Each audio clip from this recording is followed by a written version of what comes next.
나라가 무너지고 있습니다. 작년 말 최전방 부대에 돌아가야 할 국방비 1조 8천억 원이 증발했거든요.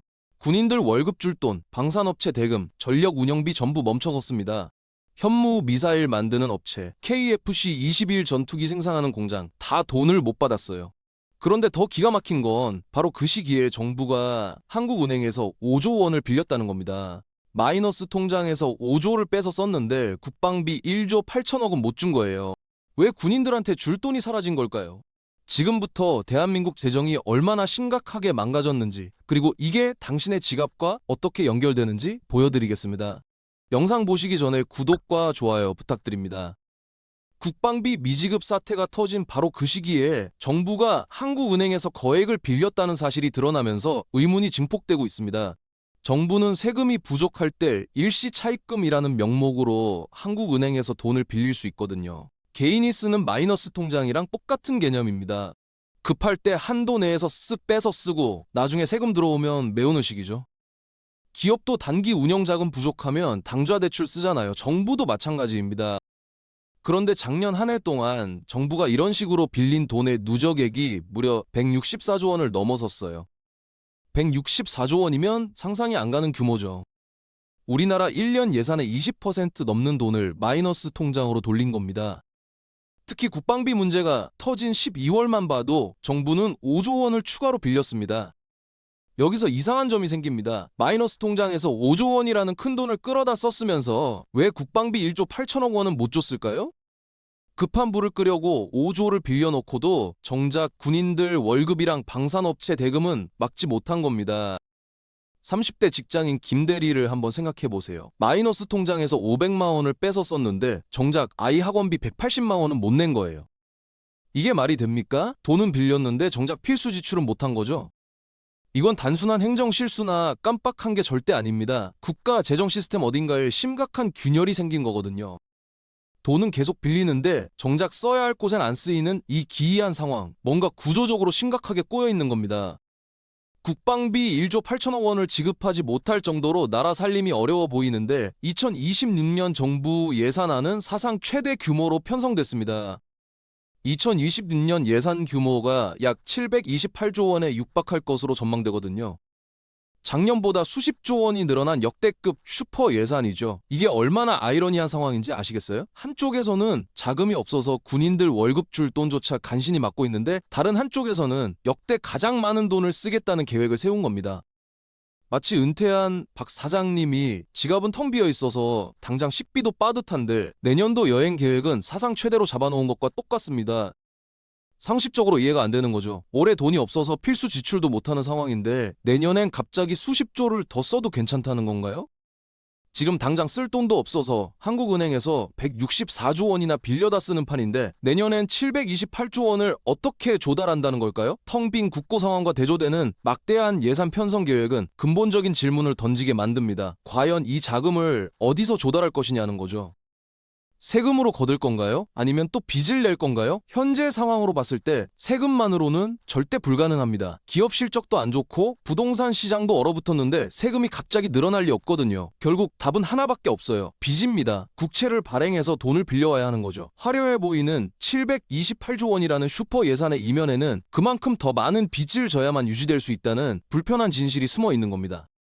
정부가 돈을 마련하는 가장 이상적인 방법은 세금을 걷는 것이지만 현재 경제 상황은 정반대로 흘러가고 있습니다. 2025년 경제 성장 부진으로 인해 정부가 당초 예상했던 것보다 수십조 원의 세금이 덜 거치는 대규모 세수온 발생 가능성이 매우 높아졌거든요. 예산 짤 때는 이 정도 거칠 거라고 예상했는데 막상 뚜껑 열어보니까 턱없이 부족한 겁니다. 기업들의 실적이 전반적으로 악화되면서 법인세 수입이 줄어들었고 이게 국가 세수 부족의 주요 원인 중 하나가 됐습니다. 반도체 업황도 안 좋고 수출도 기대만큼 안 나오고 내수는 더 말할 것도 없죠. 기업들이 돈을 못 벌면 법인세를 낼 수가 없는 겁니다. 삼성전자 같은 대기업도 실적 부진으로 법인세가 확 줄었거든요. 여기에 부동산 시장까지 얼어붙으면서 양도소득세나 취득세 같은 자산 관련 세금 수입도 급감했어요. 집값이 떨어지니까 거래 자체가 안 일어나는 거죠. 거래가 없으면 세금도 없습니다. 2022년만 해도 부동산 세금이 엄청 거쳤거든요. 그때는 집값이 치솟으면서 양도세가 폭발적으로 늘어났었죠. 강남 아파트 하나 팔면 양도세만 몇 억씩 나왔으니까요. 그런데 지금은 완전히 반대 상황입니다. 집 팔 사람도 없고 살 사람도 없어요. 들어올 돈인 세금은 줄어드는데 써야 할 돈인 예산은 역대 최대로 늘어나는 불균형이 심화되면서 재정 운용의 난이도가 급격히 상승했어요. 정부 입장에서는 앉아서 구멍이 커지는 걸 지켜보는 격입니다. 세금이 안 거치면 결국 선택지는 하나밖에 없거든요. 빚을 내는 수밖에요. 줄어든 세금 수입과 늘어난 예산 사이에 거대한 간극을 메우기 위해 정부가 선택할 수 있는 방법은 결국 빚을 내는 것입니다. 정부는 국채를 발행해서, 즉 나라의 이름으로 빚 보증을 서고 돈을 빌려와 부족한 국고를 채우는 방식을 택하고 있거든요. 국채라는 게 뭡니까? 정부가 투자자들한테 우리한테 돈 빌려주면 나중에 이자 쳐서 갚을게 라고 약속하는 차용증인 겁니다. 개인이 은행에서 대출 받는 것처럼 국가도 채권 시장에서 돈을 빌리는 거죠. 연기금이나 은행, 외국인 투자자들이 이 국채를 사주는 겁니다. 화려해 보이는 728조 원이라는 역대 최대 예산의 이면에는 그만큼 더 많은 빚을 져야만 유지될 수 있다는 불편한 진실이 숨겨져 있습니다. 마치 수입이 줄어든 가정이 카드론과 마이너스 통장을 총동원하여 소비 수준을 유지하는 것과 같은 위험한 구조예요.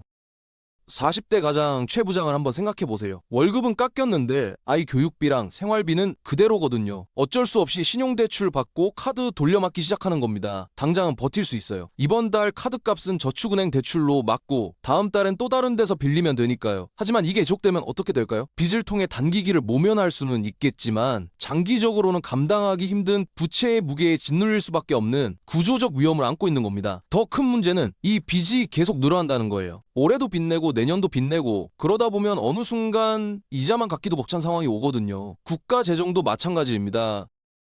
국가 재정 건전성을 판단하는 핵심 지표인 GDP 대비 국가 부채 비율을 살펴보면 IMF 전망 기준 한국은 약 53.4% 수준으로 예측됩니다. 일본이 약 230%고 미국이 약 122%거든요. 이 숫자만 보면 한국은 아직 괜찮아 보일 수 있어요. 일본의 4분의 1 수준이고 미국의 절반도 안 되니까요. 그래서 일부에서는 우리는 아직 여유 있다, 일본이나 미국에 비하면 세 발의 피다라고 말하기도 합니다. 실제로 이 수치만 놓고 보면 한국이 상대적으로 건전해 보이는 게 사실이에요. 하지만 이러한 숫자 비교에는 기축통화국과 비기축통화국이라는 결정적인 차이가 고려되지 않은 치명적인 함정이 숨어 있습니다. 미국이나 일본 같은 기축통화국들은 위기 상황에서 돈을 찍어내어 빚을 갚거나 경제를 부양할 수 있는 일종의 슈퍼파워를 가지고 있거든요. 미국 달러는 전 세계가 쓰는 돈이잖아요. 석유도 달러로 사고 국제 무역도 달러로 합니다. 미국이 달러를 찍으면 전 세계가 그 가치를 떠받쳐주는 구조예요. 일본 엔화도 마찬가지입니다. 위기 때 안전자산으로 여겨지는 통화죠. 그래서 이 나라들은 부채 비율이 200%를 넘어도 버틸 수 있는 겁니다. 하지만 한국은 어떻습니까? 원화는 기축 통화가 아니에요. 위기 때 원화를 마구 찍어내면 그냥 휴지 조각이 될 위험이 있는 겁니다. 1997년 외환 위기 때 우리가 뼈저리게 겪었잖아요. 단순한 수치 비교만으로 한국의 재정 상태가 안전하다고 판단하는 것은 국제 금융 시스템의 현실을 간과한 위험한 착각입니다. 똑같은 부채 비율이라도 그 의미가 완전히 다른 거거든요. 한국의 원화는 기축 통화가 아니기에 국제시장에서 통용되는 힘이 약하며 위기시 마음대로 돈을 찍어낼 경우 화폐 가치 폭락을 초래할 수 있습니다. 1997년 외환 위기와 같은 사태를 방지하기 위해 비기축 통화국인 한국은 기축 통화국보다 엄격하게 재정 건전성을 관리하는 거예요. 그때를 기억하시나요? IMF 구제금융 받으면서 금 모으기 운동까지 했잖아요. 나라가 망할 뻔했던 겁니다. 그 이유가 뭐였습니까? 외화가 부족했기 때문이죠. 원화로는 국제 거래를 할 수 없으니까 달러가 필요한데 그 달러가 없었던 겁니다. 미국이나 일본은 이런 걱정을 안 해도 돼요. 자기네 돈이 곧 국제 통화니까요. IMF가 한국에게 강력한 경고를 보내는 진짜 이유는 부채의 절대량보다 세계 최고 수준인 부채 증가 속도 때문입니다. 지금 당장의 53.4%가 문제가 아니라 이게 얼마나 빠르게 늘어나고 있느냐가 핵심이거든요. IMF는 한국의 부채 비율이 2030년에는 64.3%까지 치솟을 것으로 전망하고 있습니다. 5년 만에 10%포인트 넘게 증가하는 거예요. 이게 얼마나 빠른 속도인지 아십니까? 다른 비기축 통화국들과 비교해보면 압도적인 1위입니다. 선진국 중에서도 이렇게 빠른 속도로 빚이 늘어나는 나라가 없어요. 제어되지 않는 가파른 부채 증가 속도는 향후 국가 신용도 하락과 외국인 자본 유출 등 심각한 경제 위기의 뇌관일 수 있습니다. 신용 등급이 떨어지면 국채 이자율이 올라가고 그럼 빚 갚는 데 드는 돈이 더 늘어나는 악순환에 빠지는 거죠. 외국인 투자자들이 한국을 위험하다고 판단하면 자본이 빠져나가고 그럼 또 1997년 같은 상황이 올 수 있는 겁니다. 빚을 내서 마련한 막대한 예산이 어디에 쓰이는지 살펴보면 복지 분야의 비중이 계속해서 급증하고 있음을 확인할 수 있습니다. 이러한 현상의 근본 원인은 대한민국이 세계에서 가장 빠른 속도로 고령화 사회로 진입하고 있다는 인구 구조적 문제예요. 통계청 자료를 보면 정말 충격적입니다. 2025년 기준 65세 이상 노인 인구가 전체의 20%를 넘어섰거든요. 5명 중 1명이 노인인 겁니다. 1990년대만 해도 노인 인구가 5%도 안 됐어요. 30년 만에 4배로 증가한 거죠. 노인 인구가 급증함에 따라 연금과 건강보험 등 정부가 법적으로 반드시 지급해야 하는 비용이 자동적으로 늘어나는 구조입니다. 이게 바로 의무 지출이에요. 정부가 올해는 돈 없으니까 연금 안 줄게 라고 할 수 있습니까? 절대 불가능하죠. 법으로 정해진 겁니다. 노인이 병원 가면 건강보험 적용해줘야 하고 연금 받을 나이 되면 연금 줘야 하는 거예요. 무릎수술 받으면 보험 처리해줘야 하고 당뇨약 타러 가면 약값 지원해줘야 합니다.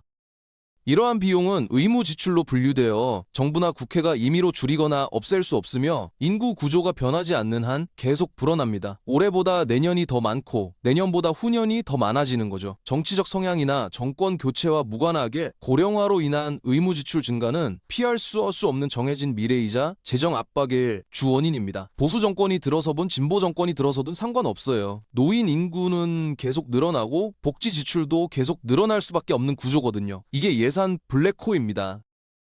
현재의 저출산 고령화 추세가 지속될 경우 2070년경에는 생산 연령 인구 1명이 노인 1명을 부양해야 하는 극단적인 상황이 올 수 있습니다. 통계청이 발표한 장래 인구 추계를 보면 정말 끔찍한 미래가 그려지거든요. 2070년에는 생산 가능 인구 대비 노인 인구 비율이 1대1에 근접한다는 겁니다. 지금은 생산 인구 4다명이 노인 1명을 부양하는 구조인데 그때 가면 1대1이 되는 거예요.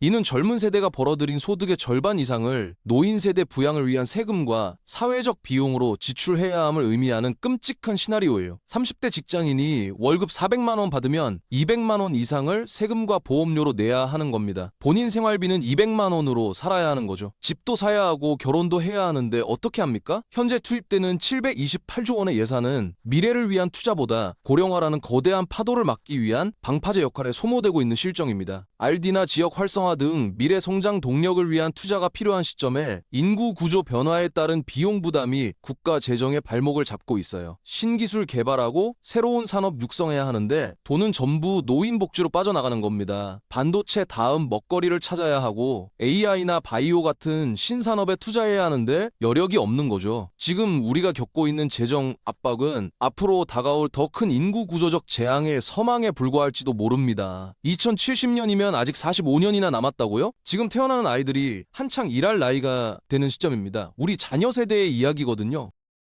정부는 재정 위기를 의식하여 2026년 예산안에서 약 27조 원 규모의 지출 구조 조정을 단행하고 성과가 낮은 사업들을 통폐합했다고 밝혔습니다. 여기저기서 예산을 깎고 불필요한 사업을 정리했다는 거죠. 언뜻 들으면 정부가 허리띠를 졸라매고 있구나 싶습니다. 하지만 728조 원에 달하는 전체 예산 규모를 고려할 때 27조 원의 조정은 근본적인 체질 개선이라기엔 턱없이 부족한 규모예요. 계산해보세요. 728조 원 중에서 27조 원이면 고작 3.7% 정도입니다. 100만 원 쓰던 사람이 96만 원 쓴다고 달라질 게 뭐가 있겠습니까? 더 큰 문제는 줄일 수 있는 재량 지출의 대부분이 이미 한계치의 도가적인 감축이 매우 어렵다는 현실입니다. 아까 말씀드린 의무출은 못무출이잖아요. 연금이랑 건강보험은 법으로 정해진 거니까 손댈 수가 없는 겁니다. 그럼 뭘 줄입니까? 도로 건설 예산 줄이고 RD 지원 줄이고 지역 개발 사업 줄이는 수밖에 없어요. 그런데 이것도 이미 뼈만 남았습니다. 현재의 지출 구조 조정은 거대한 구조적 문제를 해결하는 근본책이 아니라 파국을 잠시 지연시키는 임시 방편에 가깝습니다. 단순히 숫자를 몇 조 원 줄였다는 발표만으로 인구 구조 변화와 부채 급증이라는 거대한 흐름을 막을 수 있다고 기대하기는 어려워요. 이건 마치 배에 구멍이 났는데 바가지로 물 퍼내는 격입니다. 당장은 조금 나아 보여도 근본적인 해결책은 아닌 거죠. 거시적인 국가 재정 문제는 결국 개인의 지갑, 즉 나의 세금, 나의 연금, 나의 건강보험 문제로 직결되는 현실적인 위협입니다. 뉴스에서 국가 부채니 재정 적자니 하는 이야기가 나오면 남의 일처럼 들리죠. 하지만 이건 바로 내 월급, 내 통장과 연결된 문제거든요. 늘어나는 국가 부채의 이자를 감당하고 텅 빈 국고를 채우기 위해 정부는 결국 증세라는 카드를 꺼내들 수밖에 없습니다. 돈이 없으면 어떻게 합니까? 세금을 더 걷어야죠. 소득세 인상이나 부가가치세 인상 등을 통해 우리가 힘들게 번 돈의 더 많은 부분이 국가의 빚을 갚는 데 사용될 가능성이 큽니다. 지금 20대, 30대들이 40대, 50대 되었을 때 어떤 상황을 맞이하게 될까요? 월급의 절반은 세금으로 나가고 연금은 70세나 되어야 받을 수 있고 받는다 해도 생활비의 반도 안 되는 금액일 겁니다. 노후 준비는 오롯이 개인의 몫이 되는 거죠. 이게 폭탄 돌리기의 끝입니다.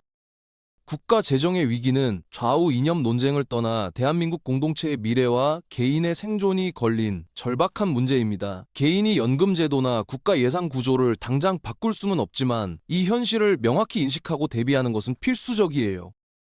국가가 알아서 해주겠지라는 막연한 믿음을 버리고 연금과 복지가 축소될 수 있다는 전제하에 개인의 인생 계획을 재설계해야 합니다. 이 영상의 목적은 불안 조장이 아니라 구조적으로 감당하기 어려운 미래가 오고 있다는 사실을 깨닫고 각자 현실적인 대비책을 세우게 하는 겁니다. 다가올 미래의 대가는 결국 현재를 사는 우리와 다음 세대가 감당해야 하기에 불편한 진실을 외면하지 않고 직시하는 태도가 무엇보다 중요합니다.